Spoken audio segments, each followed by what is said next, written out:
Hello my dear students, welcome back to my channel. आज आमी CBPBU BA 5th semester Bengali honours এবং programme কোর্সের ছাত্রছাত্রীদের জন্য ডিএসই 1 এই পেপারটির সাজেশন নিয়ে উপস্থিত হয়েছি।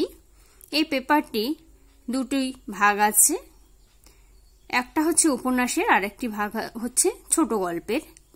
তো প্রথম যে ভাগটি ডিএসই 1A সেই ভাগটির সাজেশনের প্রথম প্রশ্ন হচ্ছে, তারাশঙ্কর বন্দ্যোপাধ্যায়ের গণদেবতা উপন্যাসে কয়টি গ্রামের উল্লেখ আছে, তাদের পরিচয় দাও। পরের প্রশ্ন, হুতম প্যাঁচার নকশায় কলকাতার হুজুগের যে পরিচয় আছে তার বর্ণনা দাও। আর এই প্রশ্নগুলো 10 নম্বরে বা 15 নম্বরে আসতে পারে বা কখনো 5এও আসতে পারে। পরের প্রশ্ন, গণদেবতা উপন্যাসে অপ্রধান চরিত্র নির্মাণে তারাশঙ্কর বন্দ্যোপাধ্যায়ের কৃতিত্ব আলোচনা করো। পরবর্তী প্রশ্ন, হুতম প্যাঁচার নকশায় হাস্যরসের পরিচয় দাও। এরপরের প্রশ্ন, ঐতিহাসিক উপন্যাসের বৈশিষ্ট্যগুলি উল্লেখ করে দুটি সার্থক বাংলা ঐতিহাসিক উপন্যাসের পরিচয় দাও। পরবর্তী প্রশ্ন, মনস্তাত্ত্বিক উপন্যাসের বৈশিষ্ট্য আলোচনা করে একটি সার্থক বাংলা মনস্তাত্ত্বিক উপন্যাসের পরিচয় দাও। পরের প্রশ্ন, রাজনৈতিক উপন্যাস কাকে বলে, একটি বাংলা রাজনৈতিক উপন্যাসের পরিচয় দাও। এরপরের প্রশ্ন, গণদেবতা উপন্যাসের চণ্ডী মণ্ডপের গুরুত্ব আলোচনা করো। পরের প্রশ্ন, গণদেবতা উপন্যাসের প্রধান নারী চরিত্র দুর্গা ও পদ্ম সম্পর্কে আলোচনা করো, বা আলাদা আলাদা করেও আসতে পারে দুর্গা চরিত্র এবং পদ্ম চরিত্র। এরপরের প্রশ্ন, গণদেবতা উপন্যাসে রাঢ়ের জনজীবনের চালচিত্র সম্পর্কে আলোচনা করো। পরের প্রশ্ন, গ্রামের কোন সমস্যা নিয়ে গণদেবতা উপন্যাসের সূত্রপাত হয়েছে তা আলোচনা করো। পরের প্রশ্ন, গণদেবতা উপন্যাসের নামকরণ কত দুঃসার্থক তা আলোচনা করো।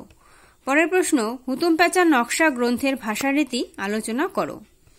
এরপরের প্রশ্ন, সেকালের দুর্গোৎসবের বর্ণনা কিভাবে হুতুমের বর্ণনায় বর্ণিত হয়েছে তা তোমার নিজের ভাষায় লেখো।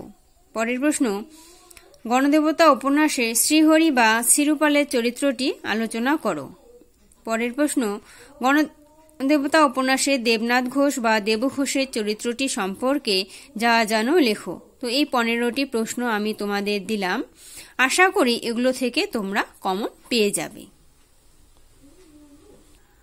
পরবর্তী যে ভাগটি ডিএসই 1B যে ছোট গল্পের যে ভাগ, সেখান থেকে কয়েকটি প্রশ্ন আমি তোমাদের দিয়ে দিচ্ছি সাজেশনের জন্য। তো প্রথম প্রশ্ন হচ্ছে, কলাবতী চরিত্রটির পরিচয় দাও। পরের প্রশ্ন, পাশাপাশি গল্পের নামকরণের সার্থকতা আলোচনা করো। এরপরের প্রশ্ন, নোনাজল গল্পে বিদেশের যে বর্ণনা আছে তা নিজের ভাষায় লেখো। এরপরের প্রশ্ন, মহেশ গল্পে কৃষক বনাম শ্রমিকের দ্বন্দ্ব নিজের ভাষায় আলোচনা করো।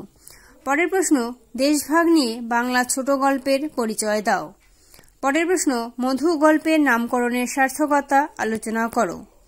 পরবর্তী প্রশ্ন, ছোট গল্পের সংজ্ঞা ও বৈশিষ্ট্য নির্ধারণ করো। এরপরের প্রশ্ন, নোনাজল গল্পে সমীরুদ্দি চরিত্রটির ট্র্যাজিক জীবন কাহিনীর পরিচয় দাও।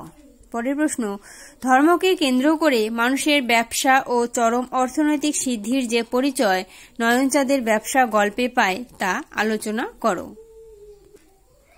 এরপরের প্রশ্ন, বেকারত্বের যন্ত্রণা অসম দুটি মানুষকে জীবনযুদ্ধে কিভাবে একই সূত্রে গ্রথিত করেছে, পাশাপাশি গল্প অবলম্বনে তার পরিচয় দাও। পরের প্রশ্ন, ধরা বিয়ে গল্পের দিব্যমণির দুটো রূপ কিভাবে গল্পের আকর্ষণকে বৃদ্ধি করেছে তা আলোচনা করো। পরের প্রশ্ন, তৎকালীন সমাজের নির্মমতা মহেশ গল্পে কিভাবে পরিস্ফুট হয়েছে তার বিবরণ দাও। এরপরের প্রশ্ন, মধু গল্পের নামকরণের সার্থকতা আলোচনা করো।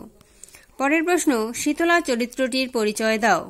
পরের প্রশ্ন, মেজ সারেং চরিত্রটি সম্পর্কে আলোচনা করো। পরের প্রশ্ন, তর্করত্ন চরিত্রটি সম্পর্কে যা জানো লেখো। লাস্ট প্রশ্ন, বিকাশবাবু চরিত্রটির পরিচয় দাও।